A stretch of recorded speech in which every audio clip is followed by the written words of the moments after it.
हादसा तिगांव के शिव कॉलेज के सामने का है, जहां 11,000 वोल्टेज की तार नीचे होने के कारण कांवड़ियों की आयशर कैंटर में करंट आ गया और एक कांवड़िए की मौत हो गई। अन्य 7 कांवड़िए गंभीर रूप से घायल हो गए हैं, जिनका इलाज तिगांव के तोमर अस्पताल में चल रहा है। मृतक का नाम नितिन बताया जा रहा है, जो कि गांव तिगांव का ही रहने वाला है। यह हादसा उस समय हुआ जब कांवड़ के लिए जाने के लिए सेक्टर 2 से डीजे सेट करके अपने आयसर कैंटर को तिगांव गांव में लेकर आ रहे थे।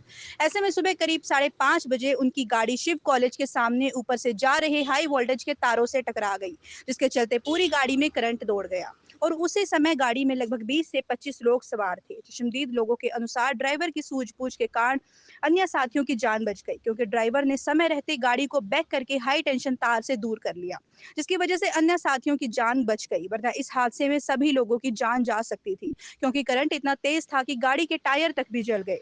हाल फिलहाल गंभीर रूप से घायल हुए व्यक्तियों का तिगांव के हॉस्पिटल में इलाज चल रहा है। सुमित ने बताया कि वह मौके पर ही था जब यह हादसा हुआ। वह भी अपने साथियों के साथ कावड़ लेने जा रहा था, लेकिन ऐसे में हाई टेंशन तार नीचे होने के कारण गाड़ी से टकरा गई और यह बड़ा हादसा हो गया।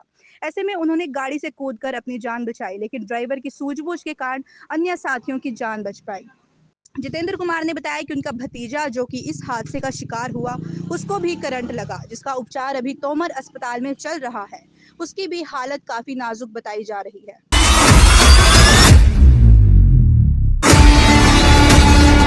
क्या नाम है आपका? रामपाल सिंह नाम है मेरा। रामपाल जी कहाँ के रहने वाले हैं? गांव के ही हैं जी। अब जो हादसा आपके गांव के बच्चों के साथ हुआ, क्या कहोगे इस पर? इस पे ये कहूँगा कि जितनी भी गांव में आसपास की तारें हैं 11,000 वोल्ट खासकर, वो इतनी लटक गई हैं कि आप किसी भी एक सवारी में बस के ऊपर भी कोई सामान रखा उसे भी टच होने का खतरा रहता है। और ये बहुत पुरानी तारें हो गई हैं। मैं तो ये कहूँगा कि नई तारें बदली जाएँ और ऊँची की जाएँ, नहीं तो ऐसे हादसे रोज़ होते हैं। अभी जब लोड छोड़ेंगे ये, तो हर घंटे बाद एक दूसरा तार एक दूसरे में टच हो जाता है, लपेट खा जाता है और लाइट चली जाती है। फिर कई घंटों तक कर्मचारी इसको ठीक करने नहीं आते, लोग गर्मियों में मरते रहते हैं। पहले चाहूँगा अपना परिचय दें। मैं विक्रम सिंह, सरपंच तिगांव। सरपंच साहब, जिस तरीके से तिगांव में हादसा हुआ, कावड़ ले जाने वाले जो श्रद्धालु थे, उनको हाई टेंशन तार से जो है उनकी गाड़ी टकराई और ऐसे में एक बड़ा हादसा हो गया। एक की मौत हो गई, अन्य का उपचार जारी है। क्या कुछ कहोगे इस पर? ये बहुत गलत हुआ है जी। जो हमारे गांव में जो ये हादसा हुआ, पहला हादसा है, ऐसा हुआ जो नहीं होना चाहिए था। बहुत दर्दनाक हादसा है, इसके लिए हम बहुत दुख व्यक्त करते हैं। आपके साथी सरपंच ने बताया कि वो लगातार प्रशासन को इस मुद्दे से अवगत कराते रहे हैं कि इस लाइन को ऊंचा कर दिया जाए, लेकिन इसके बाद भी प्रशासन ने कैसी भी सुनी नहीं। वो तो हमने दोनों ने ही दिए हुए हैं, रेजुलेशन भी करके दिए हुए हैं। तो ऐसे में क्या लगता है आपको कि बिजली विभाग के कर्मचारियों के खिलाफ इस मामले हाँ, कहीं ना कहीं तो चूक है जी। बिजली विभाग की चूक हुई है, ये तो प्रशासन की चूक है। मैं यही बोल रहा था कि इस तरह की लाइनें जो है इस तिगांव और तिगांव के आसपास बहुत नीचे लटकी हुई हैं, जिनसे कभी भी कहीं भी हादसा हो सकता है। इसलिए और रोज़ाना भी हादसे हो रहे हैं। और जरा सी आंधी तूफान, थोड़ा बहुत मौसम बिगड़ता है, तभी ये लाइन टूट जाती हैं, एक दूसरे में टच कर जाती हैं और उससे फ़ौरन बिजली चली जाती है। अभी जैसे सरपंच साहब बता रहे थे कि हमारे यहाँ बिजली 24 घंटे के आदेश है, लेकिन हमें शायद मैंने समझता हूँ 12 घंटे बिजली मिलती हो। हर घंटे बाद आधे घंटे का कट है।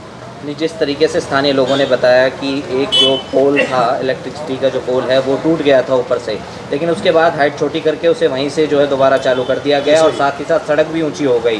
तो ऐसे में इस वजह से जो ये घटना हुई, तो ऐसे में अधिकारियों को लेकर क्या कुछ कहें? तो यही डिपार्टमेंट की लापरवाही की तो बात मैं कर रहा हूँ शुरू से ही, कि डिपार्टमेंट की लापरवाही की वजह से ये हादसा हुआ। ये बच्चे तो बच गए 6, तो एक तो चला ही गया बेचारा।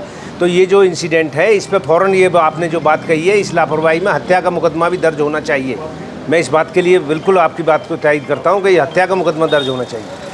सरपंच साहब, तिगांव में एक बड़ा हादसा हुआ है। कावड़िए जो हैं कहीं के एक बड़े हादसे का शिकार हो गए। कहीं ना कहीं बिजली विभाग की गलती उसमें बताई जा रही है। क्या कुछ कहेंगे?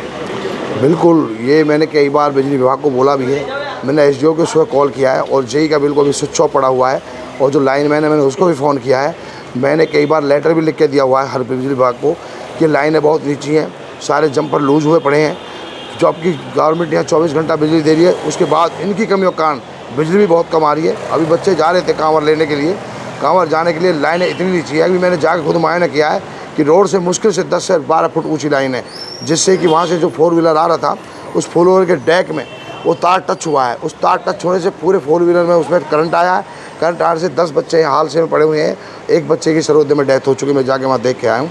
ये बिल्कुल सुनने नहीं, मैंने एसडीओ साहब को फ़ोन किया और उसके बाद ही लाइन नहीं कटी है, जबकि इतना लाइन नीचे थी, उसके बाद ही लाइन को काटा नहीं गया। फिर एक्शन साहब को फ़ोन किया मैंने, ये बिल्कुल भी सुनवाई नहीं कर रहे। इसको मैं आज से नहीं 1 साल से कहता हुआ आ रहा हूँ।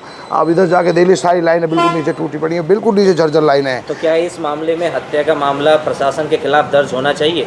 मेरे हिसाब से तो मेरा कहना यह है कि जो बिजली विभाग के कर्मचारी है, ये इनकी लापरवाही से काम हुआ है और इसके लिए इनको थोड़ा सा बताना बहुत ज़रूरी है। ऐसी लापरवाही इन्होंने से क्यों की, जबकि हमको पहले इन्फॉर्मेशन दी हुई है कि सारी लाइनें नीचे, इन लाइनों को ऊँची करो, ये मैंने लिख के भी दिया हुआ है, लेकिन ये बिल्कुल इनके ऊपर जू नहीं रहेंगी। नागर साहब, तिगांव में एक बहुत बड़ा हादसा हो गया कांवड़ियों के साथ, ऐसे में आपने उनसे मुलाकात की है, कैसी है अब हालत? हालत तो बेटर है। जो यहाँ पे हॉस्पिटल के अंदर हैं वो सभी अब नॉर्मल हैं, स्टेबल हैं।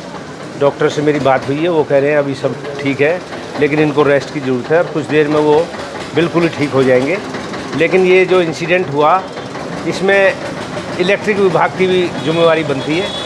जो रोड बन गई और उसकी हाइट ऊपर हो गई तो उनको अपने वायरिंग का सिस्टम है उसको भी ऊपर उठाना चाहिए। स्थानीय लोगों के अनुसार बताया जा रहा है कि लगातार ऐसे हादसे उस जगह पर होते रहे हैं, लेकिन प्रशासन के कान पर किसी भी प्रकार की जूं तक नहीं रहेंगी और उनको ठीक नहीं कराया गया, जिसकी वजह से आज जो है लगभग 7 लोग जो है ज़िंदगी और मौत के बीच खेल रहे हैं और एक की जो है मृत्यु भी हो चुकी है। बिल्कुल ठीक खबर है। जो बच्चे जो यहाँ पे एडमिट हैं वो अभी स्टेबल तो हैं, लेकिन ये इंसिडेंट तो हुआ उनके साथ और ये ऐसा इंसिडेंट है बिजली करंट लगने से कि ये बाद तक भी उनको बॉडी में एक प्रॉब्लम कंटिन्यू करती है। तो और एक का बच्चे को डेथ हो गई, बताओ उस कितना बड़ा लॉस हुआ हमारे उस परिवार को। आगे ऐसी घटना दोबारा ना हो, उसके लिए आपकी तरफ से क्या कदम उठाया जाए? मैं तो यही कहूँगा कि डिपार्टमेंट को फ़ौरन वो लाइन ऊँची करनी चाहिए।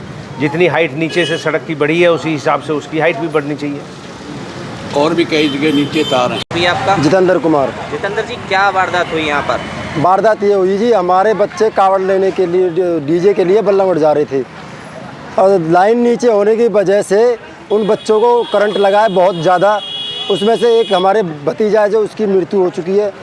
8 लोग अभी भी तोमर हॉस्पिटल में, हमारे जो बच्चे हैं वो एडमिट हैं, वो भी झूल रहे हैं बहुत ज़्यादा। अच्छा। बहुत ज़्यादा तेज़ करंट लगा है उनको। अच्छा, ये तो घटना है कितने बजे की? ये सुबह 5:15 साढ़े 5 के बीच की बात है।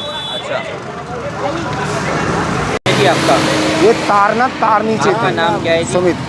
सुमित, आप भी सवार थे इसमें जो घटना हुई, कैसे हुई थी ये वारदात? ये तार ना, ये इतनी हाइट थी इसकी, तार की हाइट कम थी, तार की हाइट से ही इसमें करंट आया है।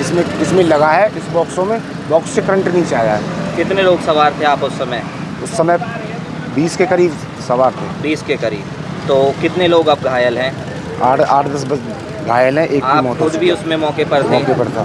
तो ऐसे में आप लोगों की जान किस वजह से बची? वो तो ड्राइवर ने बैक कर दी थी, गाड़ी ख़त्म थी। अच्छा, तो ड्राइवर की सूझबूझ से बची? ड्राइवर की सूझबूझ से। वो जब उसे पता चली ना कि करंट आ चुका, जब उसने बैक करके जब बैक करे जब टायर फूके इसके। कितने लोगों की मृत्यु हो चुकी है? एक की। अच्छा, बाकी कितने जो हैं अभी आप जिनका उपचार चल रहा है? 8-10 हैं। 8-10 हैं जिनका उपचार चल रहा है। नमस्कार, मैं रुचि, आप देख रहे हैं दास्ताने हरियाणा, आपके हक की आवाज़। अब देखिए हरियाणा से जुड़ी हर अपडेट सबसे पहले दास्ताने हरियाणा पर। इलेक्ट्रॉनिक्स मीडिया के साथ आप जुड़ सकते हैं हमारे साप्ताहिक समाचार पत्र के साथ, जो खबरों के साथ आपके हक की सीधी बात करता है, शासन और प्रशासन से जुड़े हुए तमाम बातें। अब देखिए दास्ताने हरियाणा के साथ।